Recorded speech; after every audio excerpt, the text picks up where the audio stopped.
Bonjour, bienvenue dans cette nouvelle édition du journal féministe et antiraciste FEMA. Tout de suite, les titres. À Liège, une affaire de racisme structurel au travail.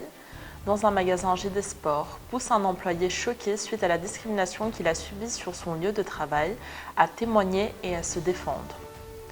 Le centre FEDASIL, l'agence fédérale pour l'accueil des demandeurs d'asile de Bilzen, dans le Limbourg, devait ouvrir le 15 décembre prochain pour y accueillir 140 personnes. Il est à présent impossible de respecter ce calendrier car il a été en partie incendié dimanche 11 novembre. Plusieurs manifestations avaient déjà eu lieu justement contre l'ouverture de cette structure d'accueil. La piste de l'incendie criminel a été confirmée le lendemain du délit. En France, un étudiant en situation précaire a tenté de s'immoler par le feu le 8 novembre à Lyon. Il explique son geste en laissant un message dénonçant ses difficultés financières avant de passer à l'acte. Dimanche le 10 novembre a eu lieu à Paris la marche contre l'islamophobie. Des milliers de personnes se sont réunies pour faire passer un message fort. Enfin, nous retrouverons notre portrait de la semaine, focus sur le nouveau podcast antiraciste sans blanc de rien. Du racisme structurel au travail, direction Liège, le 23 octobre, d'une affaire de racisme structurel au travail. L'enseigne JD Sport, située dans le centre commercial Médiacité, pratique la fouille régulière des employés en fin de journée afin de vérifier qu'il n'ait rien dérobé.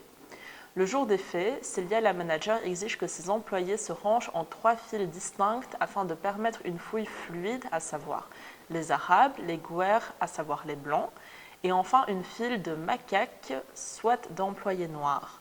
Les propos ont choqué plus d'un employé présent. Suite aux plaintes reçues, la direction aurait dans un premier temps tenté une conciliation. Un employé de la boutique décide pourtant de donner une suite judiciaire à cette affaire en donnant son témoignage à des structures d'aide aux victimes de racisme en Belgique. Par solidarité, la LDNA, Ligue des défenses des Noirs africains, organisation française, organise un déplacement à Liège afin de confronter la gérante dans la boutique. Une vidéo des explications de la gérante a été diffusée sur les réseaux sociaux et est rapidement devenue virale. Sommée de confirmer les faits qui lui sont reprochés, la manager reconnaît avoir utilisé le terme de macaque pour classer les employés d'origine africaine. Quelles sont donc les suites de cette affaire aujourd'hui? Même si nous pouvons constater un traitement d'information orienté, le parquet de Liège prend cette affaire très au sérieux et a ouvert un dossier, a indiqué Catherine Collignon, la magistrale presse. La journée internationale de lutte contre les violences faites aux femmes, c'est ce lundi 25 novembre.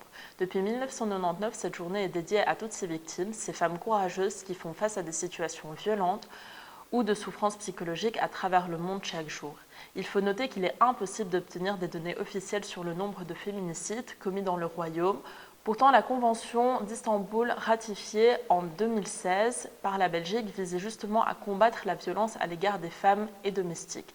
Mais connaissez-vous la définition du mot féminicide? Au micro de Wina, nous avons écouté vos réponses. Bonjour, nous voici aujourd'hui à Bruxelles où j'aurai le plaisir d'interviewer quelques personnes à propos du féminicide, en vue de la journée contre la violence faite aux femmes. Qu'est-ce que le féminicide selon vous? C'est le fait de tuer une femme à cause de l'identité de son genre. Exactement. Et alors selon vous, combien de femmes sont déjà mortes depuis le début de cette année en Belgique à cause justement de ces violences? J'ai aucune idée, mais je crois que le nombre est plus que je pense, mais 20 000. Alors selon vous, qu'est-ce qu'un féminicide? C'est quand on tue les femmes, donc ça peut être violence conjugale, qu'importe, ou juste la violence sur les femmes. Combien y a-t-il eu de femmes tuées en Belgique depuis le début de l'année, justement à cause de ces féminicides? Bon, alors je vais aller, je dirais au moins 40-50. Okay. Un féminicide, ça doit être un acte répréhensible envers les femmes. Tout à... Jusqu'à les tuer probablement. Exactement. Et alors, selon vous, encore, combien y a-t-il eu de femmes mortes en Belgique depuis le début de l'année 2019 à cause des féminicides? Alors là, franchement, écoutez, il y a dans le monde par jour environ 150 000 morts. décès, donc je suppose que ça doit être 2-3 par mois, donc fois 10, une trentaine. Alors, aucune idée. Vraiment, aucune. Le mot ne vous dit rien? Le mot ne me parle pas vraiment. Mademoiselle, selon vous, qu'est-ce qu'un féminicide? Un féminicide, c'est un meurtre ou une violence, je pense, commise sur des femmes pour la raison qu'elles sont du coup des femmes en fait. Il n'y a pas vraiment de raison et c'est comme ça, c'est tout. Et je comprends pas pourquoi il y a des féminicides encore et que c'est pas assez. En fait, en Belgique, c'est pas assez répandu, je trouve, et c'est pas assez sensibilisé. Et alors, pensez-vous que combien de femmes sont mortes depuis le début de l'année en Belgique, justement, à cause des féminicides? Je sais qu'en France, c'est 130, mais en Belgique, peut-être un peu moins, puisqu'on est un plus petit pays, du coup, peut-être 80, 100. Le féminicide désigne le meurtre d'une ou plusieurs femmes ou filles en raison de leur condition féminine. Et ce dimanche, 24 novembre, est pour la 3e année consécutive une manifestation nationale contre les violences faites aux femmes est organisée au Limbourg. Au Limbourg, incendie au centre fait d'asile de Bilzen. L'installation d'un centre d'accueil pour les réfugiés cristallise les tensions à Bilzen, commune désignée pour accueillir un centre d'hébergement de l'Agence fédérale pour l'accueil des demandeurs d'asile. D'une capacité d'accueil de 140 personnes, l'ouverture était prévue le 15 décembre. La piste de l'incendie criminel a été confirmée le lendemain du méfait et des investigations sont encore en cours afin d'arrêter le ou les responsables. Hut Newsblad cite un témoin ayant appelé les secours dimanche soir. Il explique qu'on lui a crié de ne pas donner l'alerte. Laisse-le brûler, lui a-t-on dit. Malgré cela, tous les partis politiques se sont indignés de l'incendie, tout comme le directeur général de FEDASIL, qui confie que c'est la première fois que la haine vis-à-vis des demandeurs d'asile s'exprime aussi violemment. Immolation d'un étudiant par le feu. Notre voisine, la France, connaît également une actualité assez dense en ce début d'automne. Des nouvelles nous parviennent notamment de Lyon, d'où on apprend qu'un étudiant en sciences politiques à l'université Lyon a tenté de s'immoler par le feu ce 8 novembre dernier. Anas K, étudiant boursier, rencontrait de grandes difficultés financières pour assurer la poursuite de son cursus.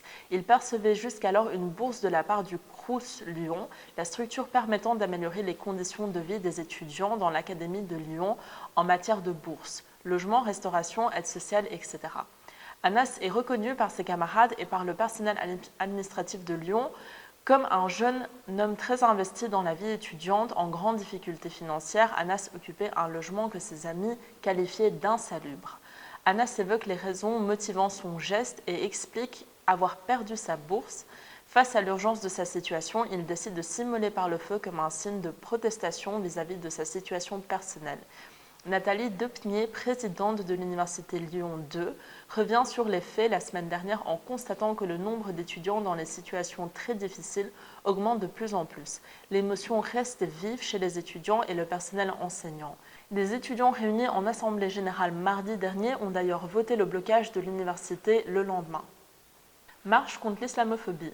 L'appel avait été lancé le 1er novembre dernier dans le quotidien Libération pour dire stop à l'islamophobie, à la stigmatisation grandissante des musulmans victimes de discrimination et d'agression.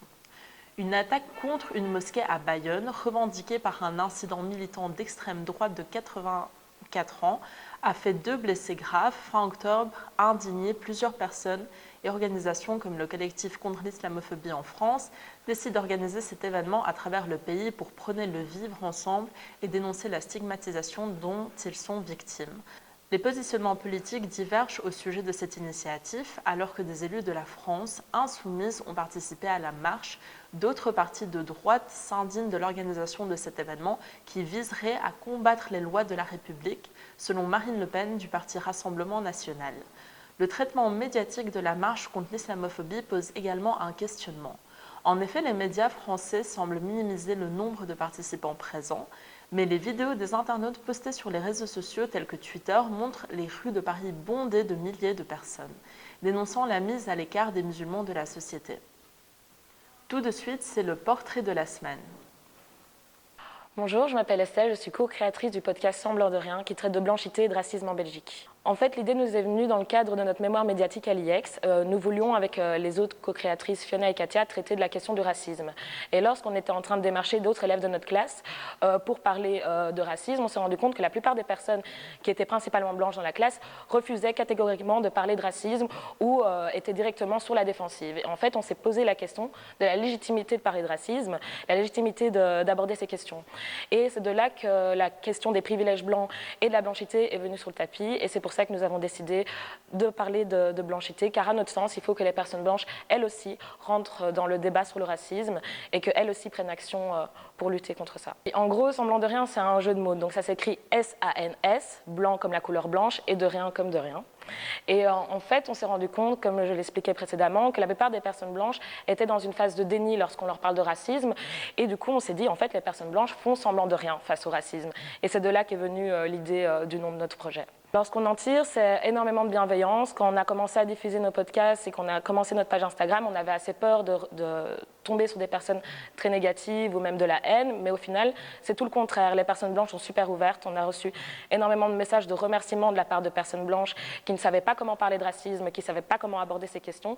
Et grâce au travail que nous avons fait, nous avons réussi quand même à amener plein de personnes blanches qui étaient assez frileuses de parler de ça. Et du coup, voilà. Ça nous a apporté énormément de connaissances. Maintenant, on sait mieux parler de racisme, on sait mieux naviguer sur ces questions. Ça nous a également ouvert pas mal de portes. On est en partenariat avec l'association BIPAX qui lutte contre le racisme. Nous avons rencontré énormément d'experts qui ont permis de nourrir nos propos et c'est ce que nous avons voulu retranscrire au sein des podcasts. Avant de se quitter, comme chaque édition du journal FEMA, un point culture pour vous informer. Samedi 16 novembre dernier, a eu lieu le colloque sur le thème du féminicide et sur l'urgence d'agir contre les violences faites aux femmes. Tenu au Parlement bruxellois, l'événement a permis de faire le point sur la situation en Belgique à la veille du 25 novembre et de la semaine consacrée aux femmes victimes de violences. Cinewax, la deuxième édition du Online African Film Festival, a un concept en ligne. Découvrez pendant un mois 30 films africains d'exception sur la plateforme en ligne du festival. Du 15 novembre au 15 décembre, l'événement est en ligne mais aussi physique. En effet, Cinewax est un festival international des projections, sont organisées dans plusieurs pays pour assurer le lancement du festival. Cette année, la thématique du rêve africain est proposée. La parole est donnée à une nouvelle génération de cinéastes issus des diasporas africaines du monde entier. Plus d'informations sur cinewax.org. En parlant de rêve africain, le critérium soutenu par Colette Nyangang-Fonke, échevine de la communauté de Terbeek et présidente d'honneur. Le critérium africain est l'occasion de récompenser des acteurs de l'industrie culturelle africaine lors d'une soirée de gala. L'édition prochaine de novembre 2020 est déjà en préparation. Les conditions d'admissibilité, comme nominées, sont les suivantes. Être majeur, être d'origine africaine, avoir des références connues et visibles dans son domaine d'activité. Être actif dans son domaine d'activité, avoir un compte ou page Facebook. Ainsi prend fin notre journal. Pour plus d'informations, vous pouvez consulter notre site www.bamco.org. À bientôt.